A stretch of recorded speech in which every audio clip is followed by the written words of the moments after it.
Olá pessoal que acompanha meu canal. Para quem não me conhece ainda, meu nome é Miguel Rossi. Em primeiro lugar eu queria pedir desculpa aqui pelo mau jeito. Eu estou com um colchão aqui atrás de mim encostado na parede. É porque eu estou de mudança e as coisas aqui estão tudo meio bagunçado, né, como é de praxe numa mudança. Mas eu só coloquei esse colchão aqui para poder apoiar as costas para não ficar encostado numa parede gelada. Mas eu não podia deixar de gravar esse vídeo porque já faz um tempo já que eu queria gravar ele. E eu não gosto muito de ficar me programando para gravar as coisas. Eu tenho um negócio comigo assim que eu gosto de gravar quando eu sinto de gravar. E esses dias eu tenho dormido e pensado muito nisso que eu vou falar, nesse tema que eu vou falar hoje. É uma coisa que eu já conversei algumas vezes aí por Hangout com o próprio irmão Fernando, com o Rivanildo. E a gente vem conversando com outras pessoas também a respeito disso. E eu vou gravar do jeito que der aí, espero que fique bom. Peço que prestem mais atenção e dê mais valor pro conteúdo do que para a própria qualidade do vídeo, que de repente pode ser que não fique tão boa. Mas eu acho que o mais importante é tá compartilhando com todo mundo aquilo que a gente tá vendo e aquilo que a gente pensa. Eu acho que quem é maduro espiritualmente, quem é maduro em termos de conhecimento, quem é maduro racionalmente, a pessoa pega as informações e vê se tem sentido, se tem alguma importância ou não.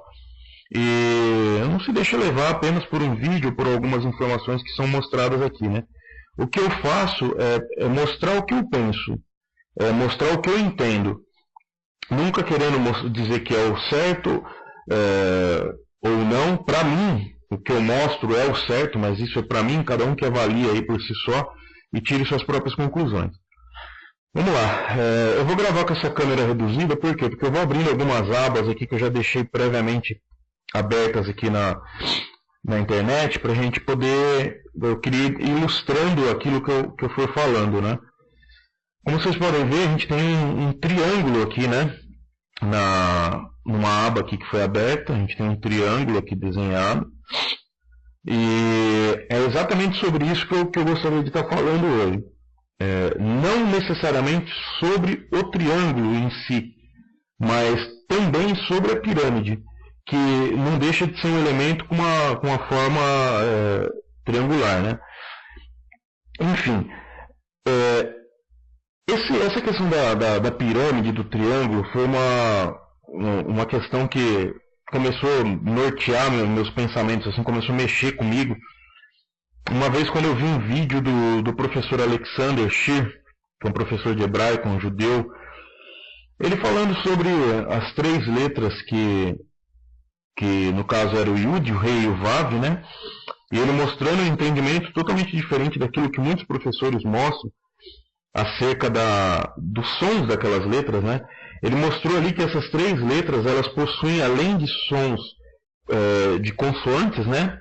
Sons consonantais, elas possuem também sons vocálicos. Que aquilo para mim, eu não sou estudioso da língua hebraica, mas aquilo para mim era um fato que eu não conhecia. Mas o que me chamou a atenção naquelas informações foi que essas três letras, elas representavam cada uma vogal, que era o I, o A e o U. E essas três letras, elas estavam gravadas de uma forma natural dentro da nossa voz, ou seja, como se fosse a raiz vocálica que nós temos, a raiz estrutural para se pronunciar todas as outras letras. Entendeu? E aquilo me chamou muito a atenção. Porque além de ser algo novo que eu desconhecia, ainda era uma informação muito interessante, porque envolvia um triângulo, envolvia uma pirâmide. Enfim, a partir daquele ponto, eu comecei a dar uma pesquisada a respeito disso e tentar entender essa questão da pirâmide na nossa fala, né, do triângulo na nossa fala. Porque uma vez que a gente entende que nós temos um formato piramidal na nossa estrutura vocálica, nós entendemos que nós fomos projetados por quem nos criou para termos isso lá, certo? E as pessoas que acompanham a questão dos Illuminati, maçonaria e tudo isso que envolve esse submundo aí dessas sociedades secretas, nós sabemos que o triângulo, a pirâmide, é um símbolo que eles idolatram, é um símbolo ao qual eles têm uma adoração, um símbolo que representa muita coisa para eles, né? Então eu não consegui assim entender ou deixar claro o porquê que esse símbolo, que era um símbolo que estava na raiz da fala humana, é um símbolo que era usado por tais sociedades, uma vez que nós sabemos que eles têm uma ideologia, uma filosofia de vida totalmente, como se diz aí, né, luciferiana, apesar de a gente não acreditar que o nome do inimigo seja Lúcifer, mas enfim, é a classificação que é dada para a ideologia e as filosofias que eles aplicam dentro da ordem deles.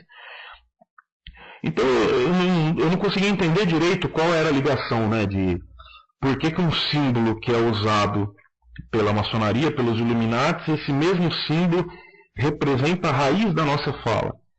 E isso, eu confesso que foi só o início, porque depois eu comecei a descobrir que esse símbolo ele não está só na nossa fala. Ele está aparece em muitas células, ele aparece nos céus, inclusive a gente vai ver isso daí. E é muito interessante, porque como pode o mesmo símbolo ele ser usado tanto para o criador e ser usado para o inimigo, né? Ser usado para o adversário. Então, nesse ponto, aí, quando eu comecei a refletir sobre isso, eu confesso que eu fiquei um tanto confuso. Eu não consegui entender direito qual era a ligação, se é que tinha alguma ligação. Mas aí, aos poucos, as coisas vão se clareando, aos poucos o entendimento vai vindo, aos poucos a gente vai buscando as informações e a gente vai conseguindo dar um norte para aquilo que antes era algo assim que a gente não tinha uma resposta.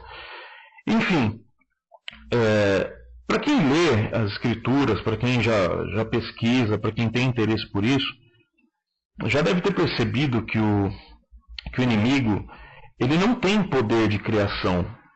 Ele não é um ser que ele tem poder para desenvolver um produto. Ele não é um engenheiro. Ele é um operário, ele é um copista, né?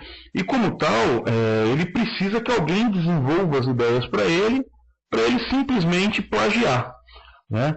Então isso, sempre, quem conhece um livro apócrifo chamado Gênesis Apócrifo, a história do universo, vai saber do que eu estou falando, porque esse livro ele mostra com clareza, com riqueza de detalhes, tudo isso.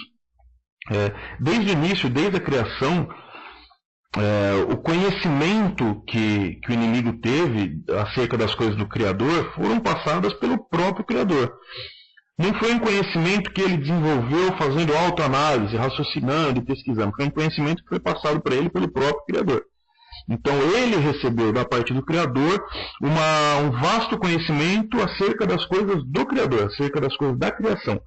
Desde o princípio do universo e tantas outras coisas que são relatadas lá no livro. E ele aprendeu bem isso e ele difundia isso entre os outros seres, né? Os outros seres que vivem em outra dimensão, certo? Então a gente vê nesse livro claramente que ele sempre foi um copista, né? Um ser sem poder de criação, certo? E como copista, ele depende que alguém crie, alguém lance uma ideia, que tenha-se uma ideia, que tenha-se uma criação para ele copiar. Isso desde a fundação do mundo, desde a fundação dos seres, certo?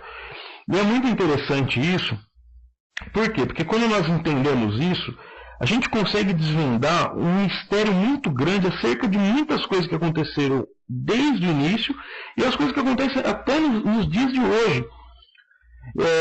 Eu não sei quanto tempo vai ficar esse vídeo aqui, eu vou tentar fazer o mais resumido possível, mas a gente vai ver que a gente vai até entender, dentro disso que eu vou mostrar aqui, o porquê do topo da pirâmide Illuminati ser desconectado desconectado do restante da pirâmide. Eu acredito que muitas pessoas já olharam aquele símbolo ao qual tem o olho no centro, né? Só que ele está fora da pirâmide. Aquilo é considerado o 13º degrau da pirâmide, né? O 13º andar da pirâmide. Só que ele não é conectado. Há uma divisão ali, há uma separação. Eu não sei se pessoas já tiveram interesse em tentar entender o porquê daquilo ali, mas eu vou dar aqui o meu entendimento sobre isso. Mas para isso nós temos que ir lá atrás, certo? Por que o símbolo pirâmide ele é tão importante para a maçonaria, para os Illuminatis? Por que ela era tão importante para os egípcios, para os povos antigos? No caso, os maias, os incas. Por que tudo isso? A gente vai ver. Então, eu tive que dar uma pausinha no vídeo aqui.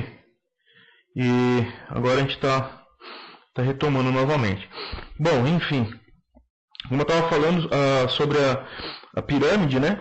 Então, qual a conexão que tem essa pirâmide que ela é adorada e foi tão cultuada pelos povos antigos? Nós temos informações aí sobre pirâmides no mundo inteiro. E até, eu nem vou falar muito sobre isso agora, porque isso deve ser uma coisa que eu vou falar mais na série sobre os nefilins que eu estou fazendo. Na verdade, eu estou até atrasado com essa série, porque tem bastante coisa que já era para eu ter montado aí, mas como eu estou de mudança, as coisas estão meio complicadas aqui, eu acabei deixando um pouco parado. Mas a gente vai entender que todas essas pirâmides, elas tiveram uma influência muito grande em sua fabricação, em suas construções, por seres que a ciência hoje, alguns pesquisadores, não a ciência séria em si, né, mas a ciência informal, que é o caso da ufologia, eles atribuem essas construções aos alienígenas, seres de outro mundo, de outros planetas, tal. A gente vai ver ali que tem uma... A gente vai entender por que os seres de outras dimensões, os seres espirituais, né, por que eles usam a figura da pirâmide, por que eles usam a figura do triângulo, né, para a fabricação desses templos. Assim foi no Egito, assim na China, na América do Sul, aí nós temos diversas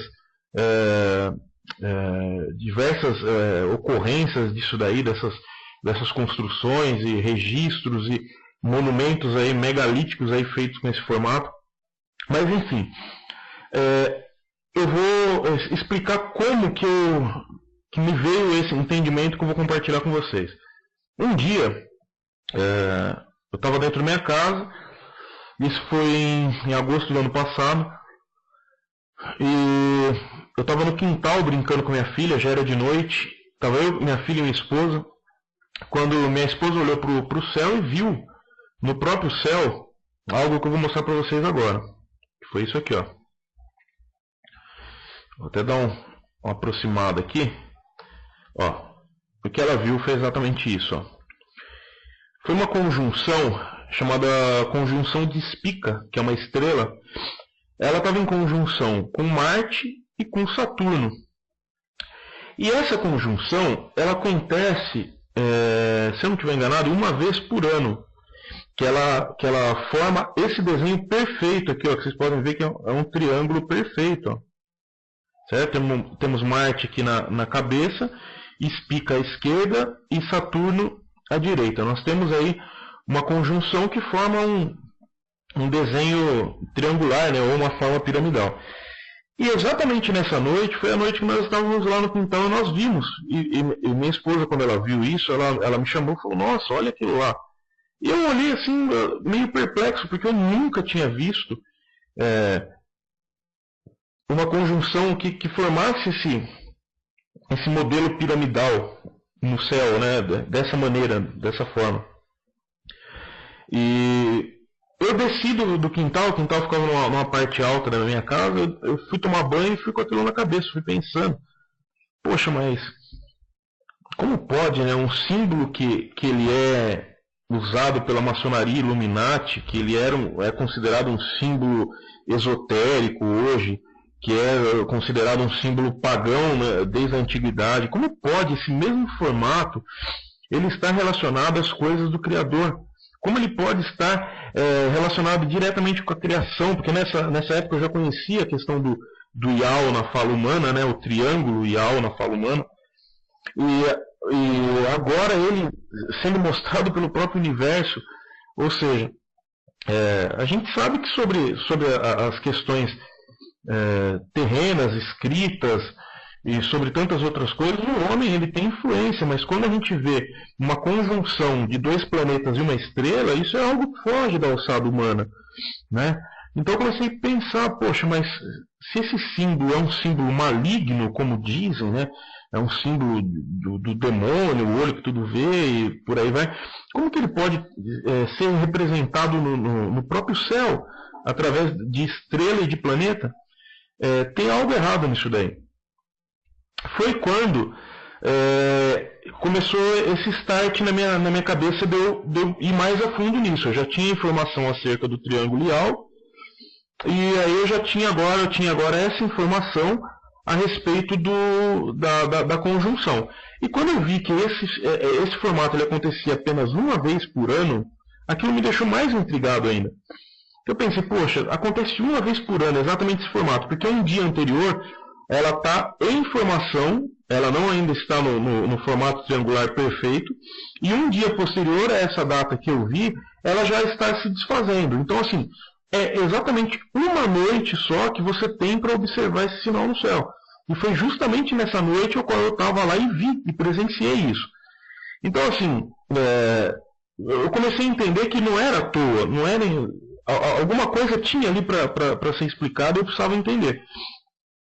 E um dia, batendo um papo com o Fernando, pelo Skype, eu contei isso daí para ele. Eu falei, Fernando, tem alguma coisa que não está fechando, cara, porque eu expliquei tudo isso para ele. Falei, pô, como pode um símbolo triangular, uma pirâmide, ser usada com tanto apreço e com tanta idolatria pelos Illuminati, pela maçonaria, e esse símbolo tem uma importância tão grande para eles, esse símbolo ser considerado esotérico, e ser um símbolo que, pô, tudo quanto é religião aí que mexe com esoterismo, com magia, com essas coisas, idolatra esse símbolo da pirâmide. Qual é a ligação disso com o Criador? Porque esse símbolo está nas questões da criação, cara. Para quem já leu algumas literaturas que são usadas na Cabala, você pega, por exemplo, as Sefirotes, lá você pega as 10 Sefirotes, ela tem o formato triangular, que são, segundo as literaturas da Cabala, são as emanações que o Criador usou para criar todas as coisas. Inclusive tem um livro chamado Sefer Yetzirah, que eles atribuem esse livro a Abraão, dizem que foi Abraão que escreveu, que mostra todas essas emanações de energia, de criação da parte do Criador, né, que eles usam a linguagem de energia e tal. Há um ciclo sempre de 3, começa-se com 3, entendeu? Ou seja, nós vemos ali também 3, a mesma quantidade de pontos que a gente tem dentro da pirâmide. Então, assim, eu estou falando de Cabala, gente, mas eu só vou deixar claro, porque tem sempre gente que tem a mania de entender as coisas erradas. Eu não tenho preconceito com literatura. Eu não tenho medo de ler livros que sejam sejam utilizados na Cabala, ou que sejam utilizados em outras religiões, até porque, se tiver verdade ali, eu não vou desprezar porque está sendo usado numa religião. A gente tem que entender que dentro das religiões existe verdade, independente de qual seja. O problema é que tem as misturas, entendeu? E o livro que é usado na Cabala não significa que foi feito para a Cabala, significa que a Cabala está usando uma literatura a favor daquilo que eles acreditam. Entendeu? Então não pode ser desprezado, não pode ser jogado no lixo simplesmente porque é usado num contexto religioso. A gente tem que ter um pouquinho mais de inteligência para avaliar essas coisas. Que tem gente que é muito preconceituosa, e quando você fala disso, eu já usei trechos de vídeos de um rapaz chamado André Luiz Ruiz, que é um palestrante espírita, que ele fala muita coisa boa. Já usei trechos de vídeos dele para fazer vídeos meus, e teve gente aqui do sistema religioso, é porque usou vídeo de espírito, sabe? Então esse povo, eles falam tanto de amor, eles falam tanto de tantas coisas, só que pelo fato da pessoa ser espírita, a pessoa não pode ter conhecimento nenhum. Ou pelo fato do cara acreditar na Cabala e ter a Cabala como religião, o cara não pode, não tem importância nenhuma as coisas que ele fala. Então, assim, é de uma estupidez, uma ignorância que, às vezes até até dói na gente, sabe? Eu não sei se é burrice, mas enfim. Então, para deixar claro, eu não sou adepto da Cabala, não pratico Cabala, eu apenas li esse livro que é utilizado na Cabala, que por sinal eu achei um livro muito bom. Tem muita coisa ali sobre a criação que bate com muitos outros textos que eu já li dentro da própria Bíblia e dentro dos livros apócrifos, entendeu? E cada um usa a literatura do jeito que quiser. Tem gente que usa a Bíblia no candomblé e por aí vai. Então, se a gente for desprezar essas coisas por conta do contexto religioso que é usado, você acaba se limitando a ficar só na sua Bíblia aí, cara, no conjunto de livros aí, né, na Bíblia, e você acaba perdendo um monte de informação, aí qualquer um te engana depois, aí, que é o que acontece com um monte de gente. Mas enfim, eu conversando com o Fernando sobre isso, foi quando o Fernando deu um start. O Fernando pegou e falou assim, eu falei, Fernando, que ligação que tem nesse formato piramidal com as coisas do Criador? Aí o Fernando deu um estalo nele e falou, cara, ligação com o monte. Eu falei, monte, cara? Ele falou, o Monte Sião. Aí fechou. Eu falei, puxa, cara, e é verdade mesmo. Porque quando a gente lê, tanto na Bíblia quanto nos livros apócrifos, nós vemos, principalmente no livro A História do Universo, nós vemos que o trono do Eterno, tanto na eternidade quanto no Éden, esse trono ele fica sobre um monte chamado Monte Sião. Ele fica no topo desse monte. Fica na parte mais alta desse monte. Ali é o trono do Criador. Quando você pega a questão da criação, a questão do reino do Eterno, no Sefer Yetzirah, e você pega no livro de Enoque, você pega em algumas outras literaturas de Cabala, você vê que tudo leva a um formato piramidal. Todas as divisões de dimensões levam para um formato onde vai afunilando, afunilando, afunilando, onde chega no topo e só tem o trono. Dali para cima não tem mais nada. Entendeu? Então, quando a gente começa a entender isso, a hora que o Fernando falou isso, eu falei, caramba, cara, é verdade. Aí a gente começou a viajar na ideia e pensar um monte de coisa. E aí nós chegamos à conclusão que isso é a mais pura realidade. Aí a gente volta naquilo que eu estava falando lá atrás, na questão do copista, do usurpador, certo? Mas antes da gente entrar nessa questão, eu queria ler um texto aqui para vocês, que eu até deixei separado aqui, ó. Tô com um monte de PDF aqui para mostrar para vocês aí, para ficar um negócio bem bacana. Que é um trecho que eu separei aqui. Na verdade são dois pedaços aqui que eu separei, que está dentro do livro o Apócrifo A História do Universo, tá? Que diz assim: tomou então das mãos de Eva um fruto e num gesto apressado levou-o à boca, procurando abafar a voz de sua consciência, que lhe falava de uma eterna perdição.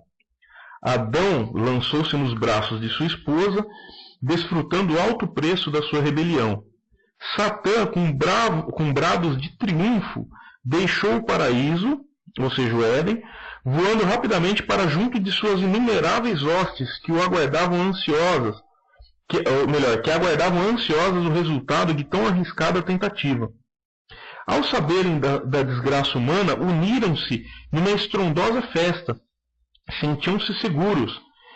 Sião agora lhes pertencia por direito, podendo lá estabelecer um reino eterno, jamais sendo molestado pelas leis do Eterno. Em todo o universo, os filhos da luz sofriam e pranteavam a derrota. Nunca houvera tanta tristeza e horror ante o futuro. As vozes que viviam a entoar louvores ao Criador proferiam agora lamentações. É importante a gente frisar essa parte aqui, ó. Sião agora lhes pertencia por direito, podendo lá estabelecer um reino eterno, jamais sendo molestados pelas leis do Eterno. Se você ler um pouquinho antes, eu não vou ler tudo aqui porque é interessante que as pessoas mesmo leiam, né, e tentem entender, até para as pessoas terem conhecimento do que está escrito. Um pouquinho antes, mostra um trecho aqui onde o Criador, porque esse livro ele fala que Satã, né, Satanás, ele em dado momento, ele quis o trono do Criador. Ele quis sentar no trono. Ele propôs ao Criador um período ao qual ele pudesse governar no trono dele e fazer tipo uma votação, né? Qual mandato teria sido mais interessante e tal. E assim, quem ganhasse seria o comandante de todas as coisas eternas, concernentes à eternidade. Por isso que às vezes eu falo que democracia é uma arma do próprio inimigo, porque é mesmo. Com o Criador não existe democracia, com as coisas do Criador não existe escolha. Existe uma escolha onde você opta pelo que você quer fazer e assume a responsabilidade daquilo que você fizer. E a vida segue o seu fluxo. Se você plantar maldade, você colhe maldade. Não necessariamente de imediato, mas se você não pagar isso de uma forma terrena, você paga de uma forma espiritual depois, paga na eternidade. Porque uma coisa é certa, o corpo morre, mas a alma é eterna. A alma é parte do sopro do próprio Criador e como tal ela não pode ser destruída. Entendeu? Porque se o Criador destrói a alma, ele destrói a si mesmo. Então, se você não paga aqui, você vai pagar em outro lugar. Mas enfim, o que eu quero dizer é que o Criador, em dado momento, ele trouxe o trono dele, junto com o Monte Sião, colocou no Éden, e nesse momento ele colocou Adão sobre o trono. Ele tirou a sua capa, tirou a sua coroa e colocou sobre Adão. E deixou bem claro para Adão, falou: Adão, se você seguir os meus estatutos, seguir as minhas leis, e não se deixar enganar por aquele que vai vir para te enganar, esse reino vai ser teu, você vai comandar ele. Entendeu? Você vai comandar. Então ali a gente vê um gesto muito inteligente da parte do Criador, porque mesmo ele sabendo, se a gente acredita na onisciência dele, mesmo ele sabendo que o homem ia errar, ele ainda deu o direito do homem errar. Que isso que é importante. Às vezes as pessoas falam: mas esse Deus é mau porque esse Deus criou o pecado. Não, mas se ele deixa o homem numa condição robótica de obediência sem opção, ele não seria justo. Então, para se ter justiça, precisa-se ter o certo e o errado, para se haver justiça. É como no tribunal. No tribunal tem a promotoria e a defesa.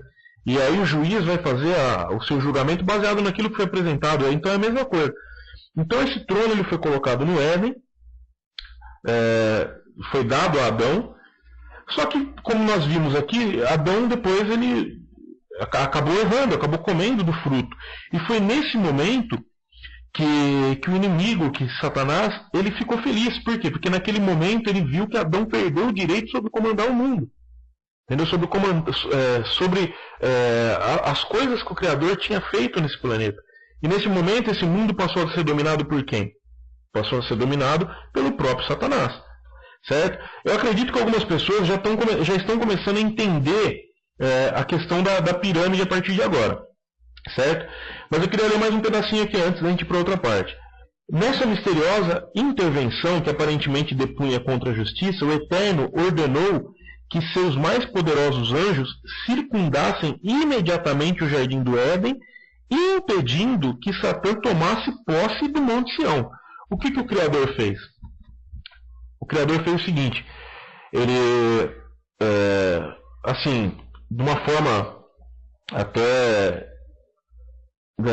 para ilustrar esse trecho que a gente leu, ele deve ter pensado: tudo bem, vai tomar conta do mundo, mas o Monte Sião você não vai ficar. O Monte Sião é o lugar da minha morada, que era o objetivo de Satanás desde o começo. Desde o princípio, o que ele queria era o trono sobre o Monte Sião. Só que o que aconteceu? Isso a própria Bíblia diz, que depois do pecado de Adão e Eva, o Éden ele foi cercado por anjos e ninguém podia entrar ali. E aqui só confirma isso. Entendeu? Então esse Monte Sião, esse monte, Satanás não conseguiu pegar. Esse monte foi tirado do alcance dele. Ele foi impedido de sentar naquele trono. Mesmo ganhando por herança de Adão e Eva, o governo sobre todas as coisas do mundo. Sobre todas as coisas que eu digo, sobre a natureza e sobre as coisas que acontecem de uma forma natural. Porque nesse ponto eu acredito que o Criador criou as leis da física e elas seguem o seu próprio ciclo. Elas têm um ciclo para isso, né? As leis da física elas foram criadas, assim, eu acredito, pelo próprio Criador, para obedecer uma lógica natural de acontecimento das coisas. Quando a gente diz que ele tomou conta do mundo, é sobre a questão social, sobre a sociedade, sobre o homem, ou seja, o mundo acabou se tornando o reino dele, né?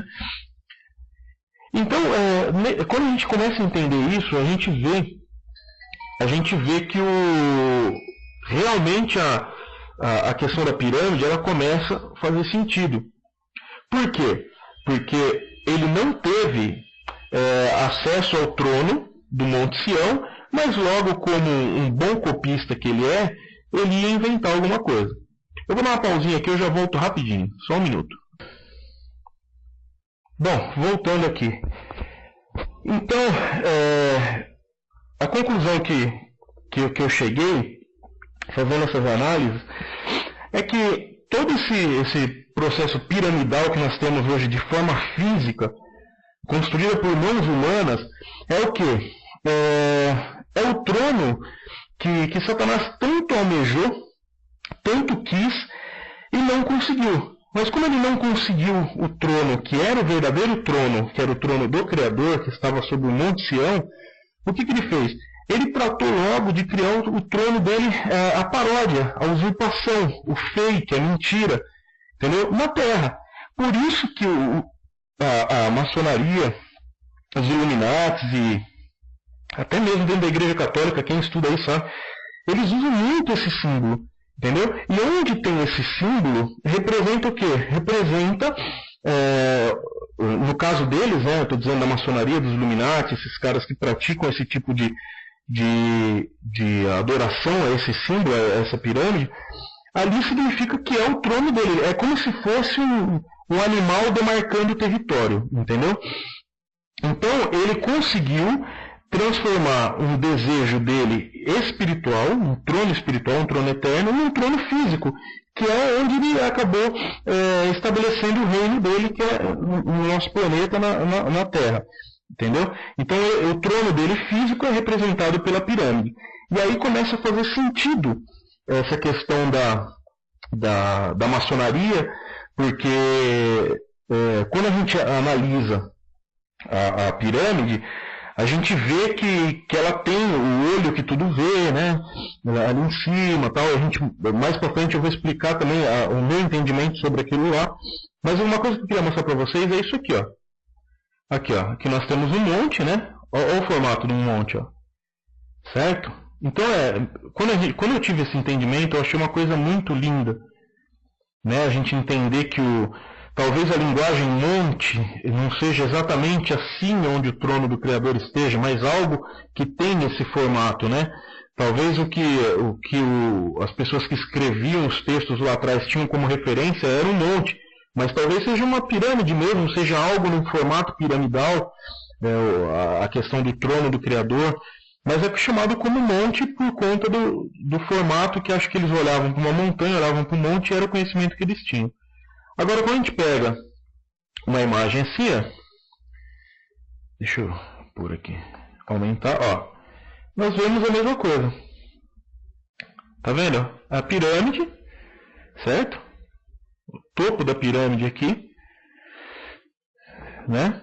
E o interessante é que eu peguei essa imagem aqui da internet e, pelo que parece ser francês não, perdão, parece ser em alemão que está escrito aqui. Certo? E quando nós olhamos no topo da pirâmide, onde está o olho, o qual eles chamam que é o olho que tudo vê, nós vemos escrito aqui, ó, Lúcifer, né? Lúcifer, que é bem claro que está falando de Lúcifer. E para baixo aqui eles colocam todas como se fala? Todas as classificações de degrau por degrau da pirâmide. E o primeiro degrau aqui é a sociedade como um todo, o ser humano, né? Que está bem na base aqui, certo? E quando a gente vai subindo, nós vemos a pedra que está faltando para completar todos os degraus da pirâmide, a pedra que está desconectada, a pedra que é representada por um olho, certo? Uma luz em volta em um olho, entendeu? ela tem o nome de Lúcifer, né? Ou ela representa Lúcifer, esse pedaço aí. Certo? E eu vou explicar para vocês o que eu entendi acerca disso. Mas antes disso, eu queria falar um pouquinho sobre a questão do triângulo Ial, que a gente falou lá no começo.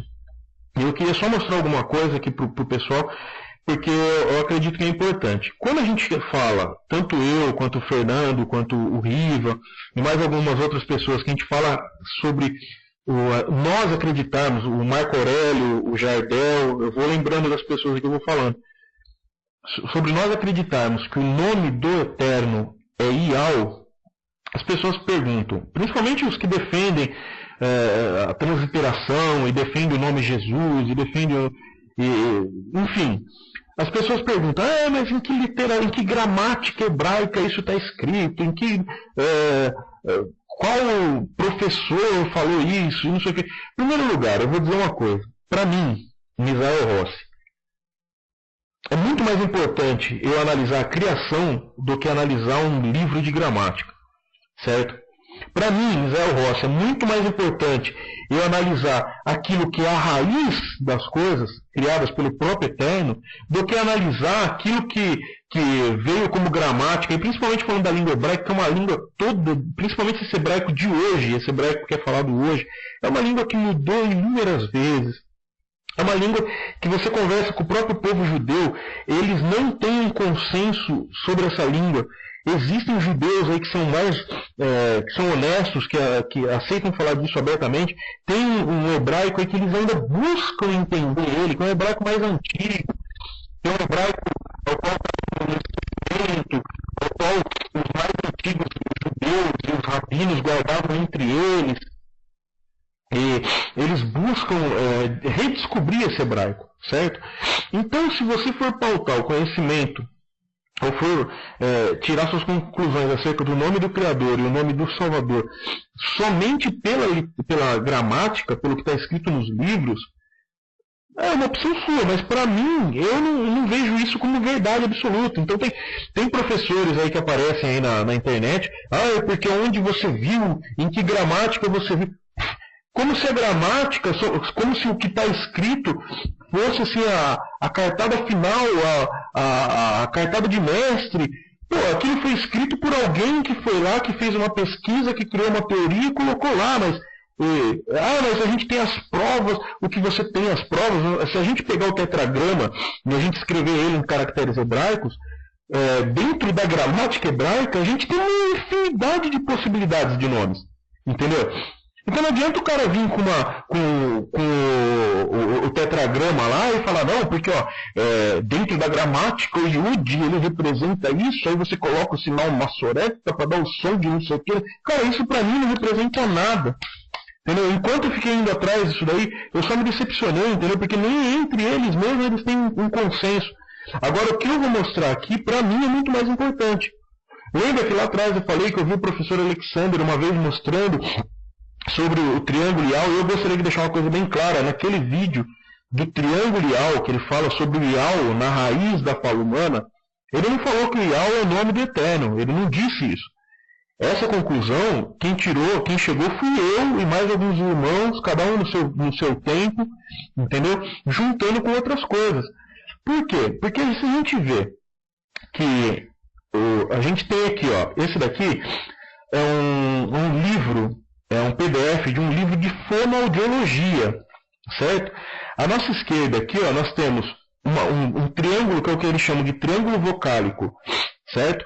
Na fala da língua japonesa, e do lado direito nós temos o mesmo triângulo vocálico na fala do inglês. E aqui mostra o I, o A e o U. E no inglês também, o I, o A e o U. E naquele vídeo que o professor Alexander fez, ele mostra exatamente isso, que são as três vogais principais, e quando a gente contrai, quando o I e o A são contraídos, forma-se o E, e quando o A e o U são contraídos, forma-se o O, formando todas as vogais que nós temos aí hoje, que é o I, A, U. O A é I, O, U, certo? Mas as três principais são o I, o A e o U. Quando nós vamos no tetragrama e nós entendemos que o Yud, o Re e o Vav, eles podem ser também I, A, U, aí começa a ter um significado. Por quê? Porque o triângulo vocálico, gente, não foi nenhum rabino que colocou na nossa voz. Não foi nenhum padre, não foi nenhum pastor, não foi Moisés, não foi Abraão, não foi Enoque. Isso foi o próprio Criador. Foi quem projetou o ser humano, ele já gravou essas 3 letras lá para serem pronunciadas. Quando nós lemos o Apócrifo História do Universo, lá, em dado momento, Eva estava com Caim, ainda bebê de colo em seus braços, e diz que quando o sol surgiu, ele olhou para o sol e pronunciou o nome do Criador, o nome do Eterno. Naquele momento, até Adão e Eva pensaram que Caim seria o Messias que o próprio Criador já tinha prometido para eles. Entendeu? E quando a gente começa a associar essas coisas, a gente fala, pô, um bebê de colo falar o nome do Criador, provavelmente era um nome fácil, simples, como o próprio Criador é. Entendeu? Aí você pensa, uma criança conseguiria falar Iau? Ela conseguiria? De tanto ouvir os pais falarem, Iau é uma coisa simples. Os bebês veem cachorro e falam au, au. Entendeu? Então, assim, é um nome simples, é algo simples. Nós temos dentro da gramática hebraica alguma coisa, nós temos algum achado arqueológico que fale lá o nome do Criador legal? Se tem ou não, para mim isso não importa. Entendeu? Isso para mim não importa.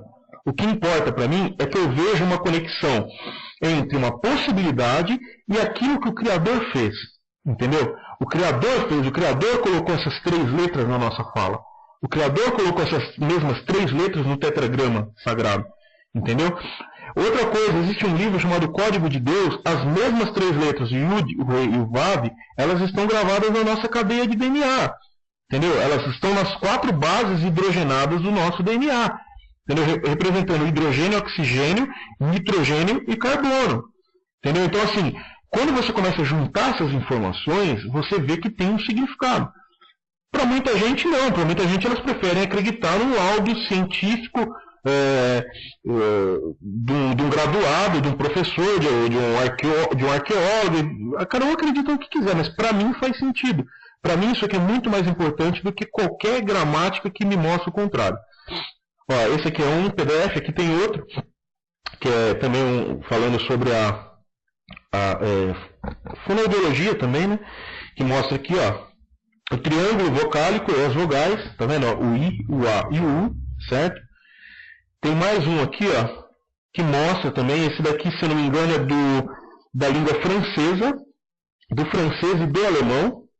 É isso mesmo, aqui embaixo, ó. For French, left, né? É a esquerda, francês, e German, right, é a direita. Então aqui nós vemos também, ó, o I, o A e o U. Todos eles seguem o mesmo padrão, certo?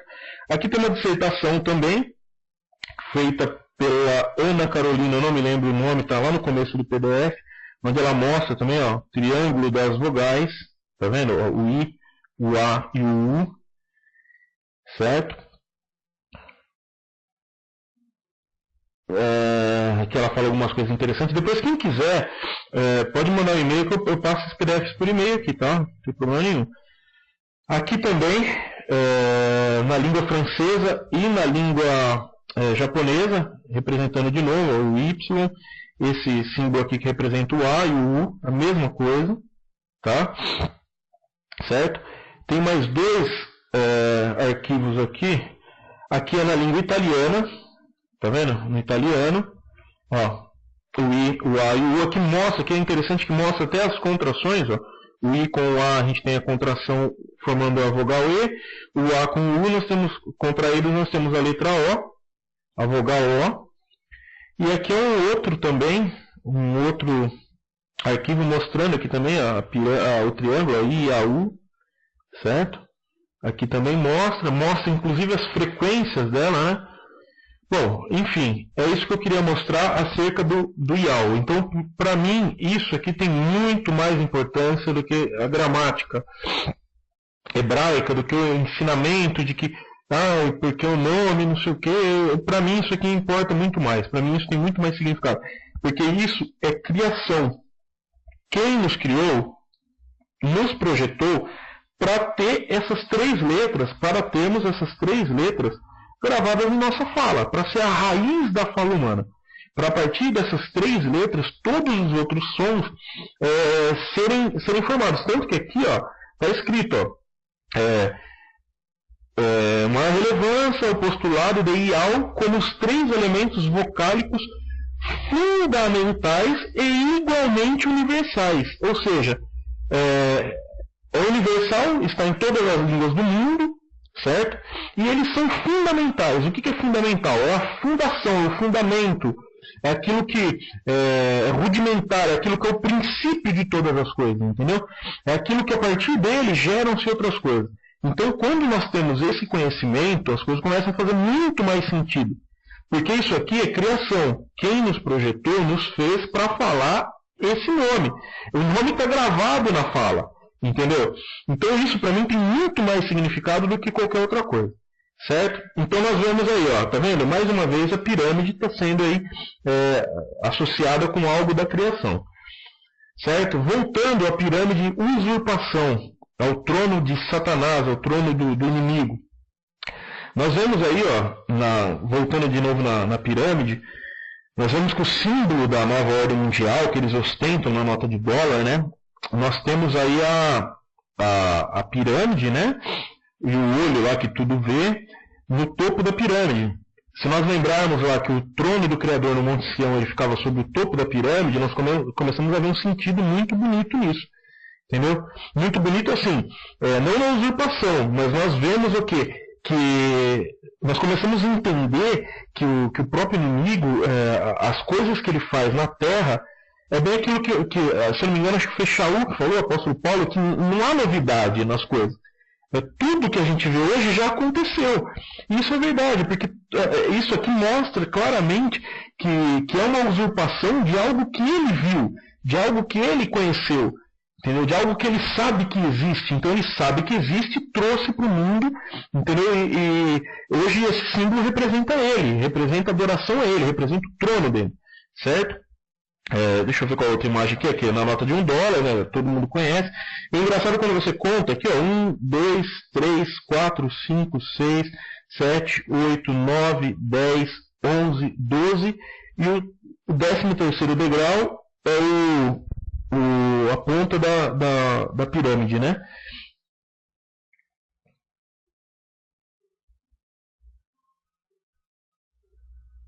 Se eu não contei errado, é isso daí mesmo.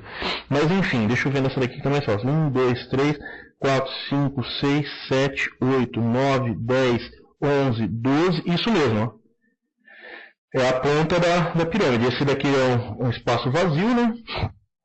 E a ponta da pirâmide seria o 13º, ou na contagem aqui o 14º, certo? Mas enfim, o que importa é que a ponta da pirâmide, esse formato aqui onde está o olho, ela está desconectada do restante da pirâmide.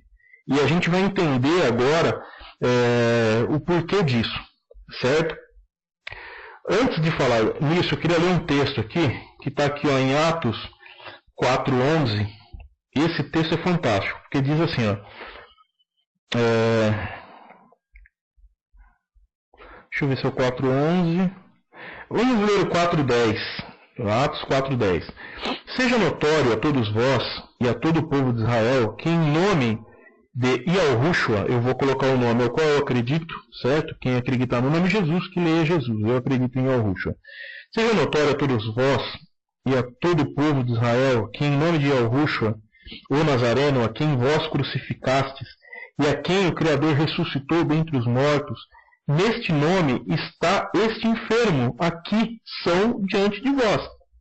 Ele é a pedra desprezada por vós, edificadores, a qual foi posta como a pedra angular.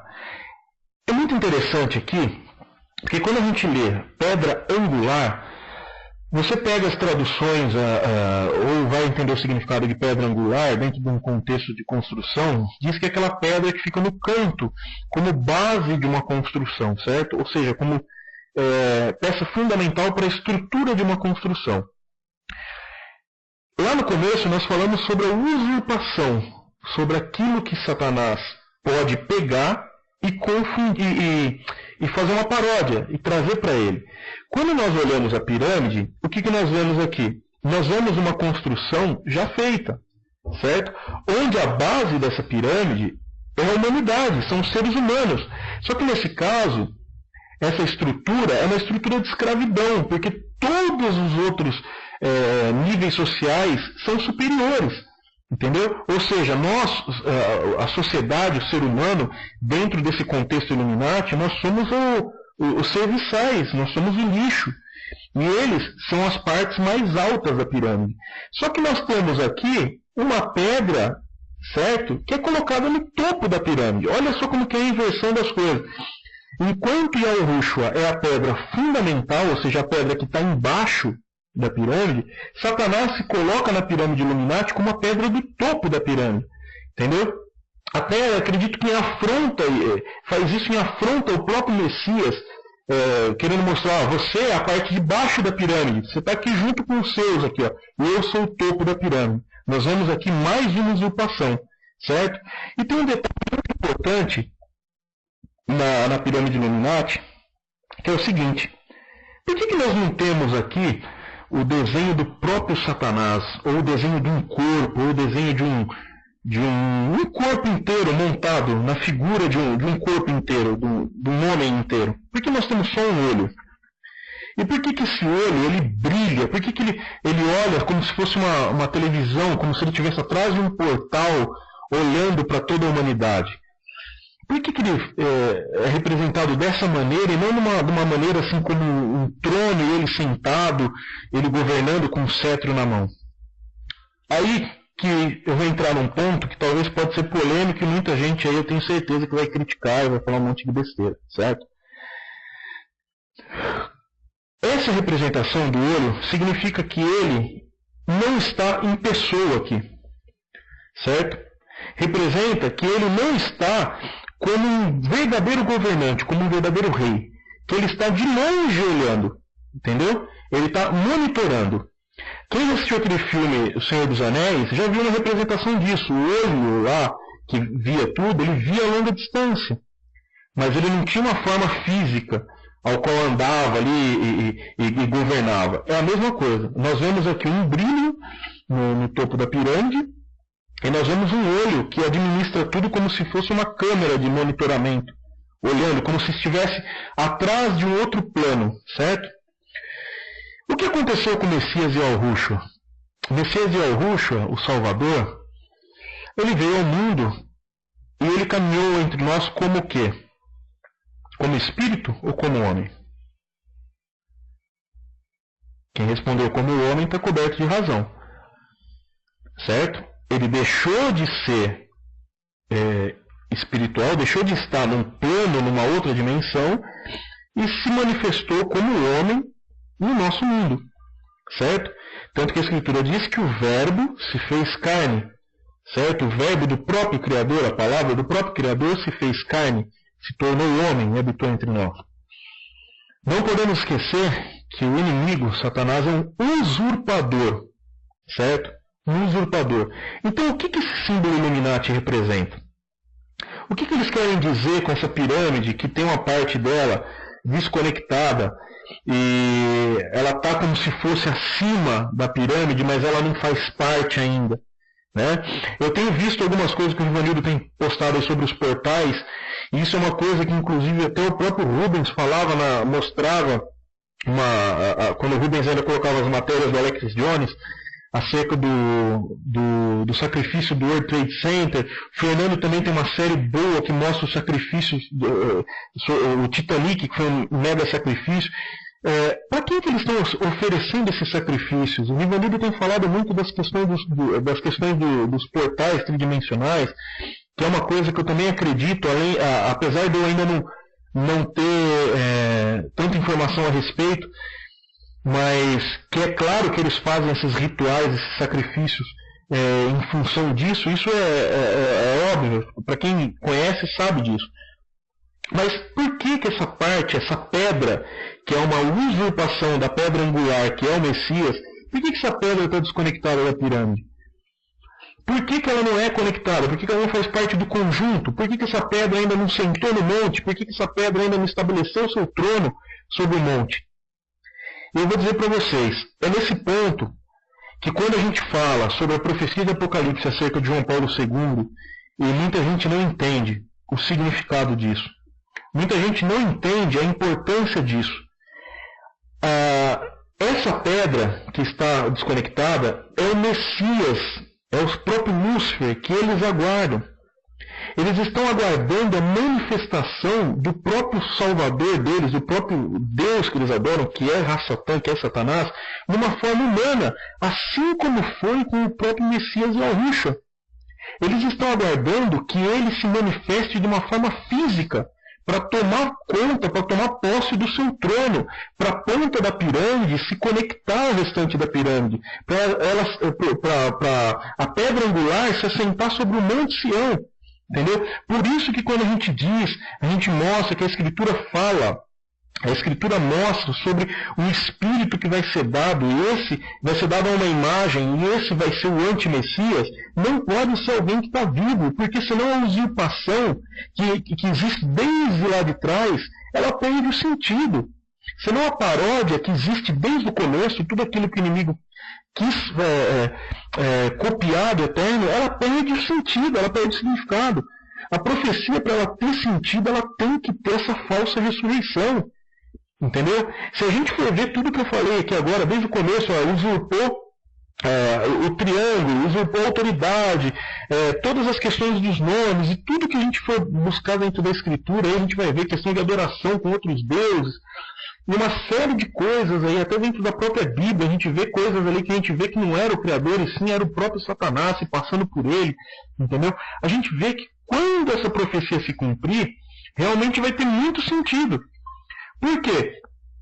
Porque essa profecia, quando isso ocorrer, ela vai fechar um ciclo de usurpação, um ciclo de cópia, que é tudo o que ele queria. Ele vai copiar exatamente aquilo que aconteceu com o Messias. O Messias veio em carne e reinou para o povo dele, e veio para o povo dele e pregou salvação. O que vai acontecer quando João Paulo II sair de dentro do caixão e ressurgir no mundo como se fosse ele, não vai ser ele. Vai ser, igual está escrito na Bíblia, lá de 1681, a Bíblia do século XVI. Está escrito assim: e foi dado potestade para dar fôlego à alma. Entendeu? Ou para dar fôlego à imagem, melhor dizendo. Então, uma potestade, que eu acredito que será o próprio Satanás, vai se apoderar de um corpo, de uma imagem, entendeu? Para trazer vida para ela, para essa imagem se tornar o Messias do mundo. Nesse momento, o que acontece? Se cumpre aquilo que os próprios Illuminatis, os senhores do mundo, a nova ordem mundial querem. Eles querem, está faltando aqui. Você olha o topo da pirâmide está desconectado, falta uma peça, falta a chegada dele, falta a chegada do próprio Lúcifer para ele poder sentar no trono e a pirâmide estar completa. Quando a Escritura diz, tem muita gente que às vezes não consegue entender isso, ou não consegue pelo menos pensar nessa possibilidade, porque não raciocina. Tem muita gente que fala, que prega aí na internet, que o templo do Criador não é o templo físico, não é o templo de pedra, não é o templo que nós vemos aí de alvenaria, mas ao mesmo tempo, quando a profecia diz que ele vai se assentar no templo de Deus, querendo parecer Deus, as pessoas falam que é no templo de Jerusalém. Então, as pessoas precisam se decidir. Se o templo de Deus é o templo de Jerusalém, e muitos estão dizendo que é esse templo que o Edir Macedo está fazendo aí, então você está atestando aí nesse momento que o templo de Deus é um templo físico. Agora, se você prega na internet, se você prega para as pessoas que o verdadeiro templo do Criador somos nós, então aí nós temos que entender que cada ser humano é um templo do Criador, independente dele querer ou não, independente dele ser ateu, agnóstico, ter a fé no Criador ou não. Por quê? Porque quando o Criador soprou nas narinas de Adão, ele tornou Adão ser vivente. E naquele momento, todos os outros seres humanos que vieram carregaram o mesmo sopro do Criador dentro de nós. Então todo ser humano é um templo. Então quando a gente entende isso, a gente lê lá em Apocalipse de Elias, que diz assim, que vai se assentar no templo de Deus, querendo parecer Deus. Opa, ele vai se assentar num corpo, num templo físico, ele vai se assentar num ser humano, querendo se parecer Deus, ou seja, ele vai se assentar num ser humano e vai querer parecer o próprio Messias. Ele vai falar, eu sou o Deus desse mundo. E quem vai duvidar de um camarada que volta da morte? Entendeu? Então, quando as pessoas começam a entender essa usurpação, essa paródia que acontece desde o início, elas veem que elas podem chegar à conclusão de que faz muito sentido. Porque essa é a grande operação do erro, essa é a grande mentira que vai acontecer. Porque uma coisa é certa, para haver a volta do Messias, do Salvador, precisa-se manifestar quem? O filho da iniquidade. Olha só o que está escrito aqui, ó, em 2 Tessalonicenses. Vamos só dar uma lida lá. Ó, 2 Tessalonicenses, capítulo 2. Ó, porque já o mistério da injustiça opera, somente há um que agora resiste até que do meio seja tirado. E então será revelado o iníquo, a quem o Altíssimo desfará pelo assopro de sua boca e aniquilará pelo esplendor da sua vinda. A esse cuja vinda é segundo a eficácia de Satanás, com todo poder e sinais e prodígios de mentiras. Quando fala o iníquo, está falando filho da iniquidade. Quando está falando filho da iniquidade, não está se referindo a um ser humano, está se referindo ao próprio inimigo, ao próprio Satanás. Entendeu? Então, quando a gente começa a pensar dessa maneira, a gente começa a ver o sentido que tem essa pirâmide Illuminati, por que essa parte de cima dela é desconectada, e o que eles aguardam, por que eles chamam esse olho que tudo vê de Lúcifer, quem que eles estão esperando? Quem que eles estão esperando vir? Quem que é o Messias deles que vai vir aí para ser a peça final para a implantação da nova ordem mundial? Bom, o que eu queria mostrar para todo mundo é mais ou menos isso daí. Eu ainda vou fazer um outro vídeo sobre isso, explicando com mais detalhes, mas eu precisava gravar isso. Eu tentei fazer da forma mais resumida que deu, mas esse é o entendimento que eu tive acerca dessas coisas. E queria deixar claro aqui que o que eu faço aqui não é fazer com que as pessoas pensem da maneira que eu penso, mas é a minha forma de pensar, o entendimento que eu tenho acerca dessas coisas. Certo? E cada um busque as informações e tire suas próprias conclusões acerca de tudo que foi mostrado aqui. E se você pensa diferente, é um direito que você tem, faça o teu vídeo lá e mostre o que você acredita. Bom, pessoal, eu vou ficando por aqui. Espero que tenha ficado bom. Desculpa qualquer falha aí na questão de gravação. Como eu expliquei, as coisas aqui ainda estão desorganizadas por conta da mudança e tal. Mas eu espero que pelo menos a mensagem tenha ficado bem clara e bem nítida para todo mundo que tem interesse nesses assuntos. Muito obrigado, um abraço a todos e até a próxima.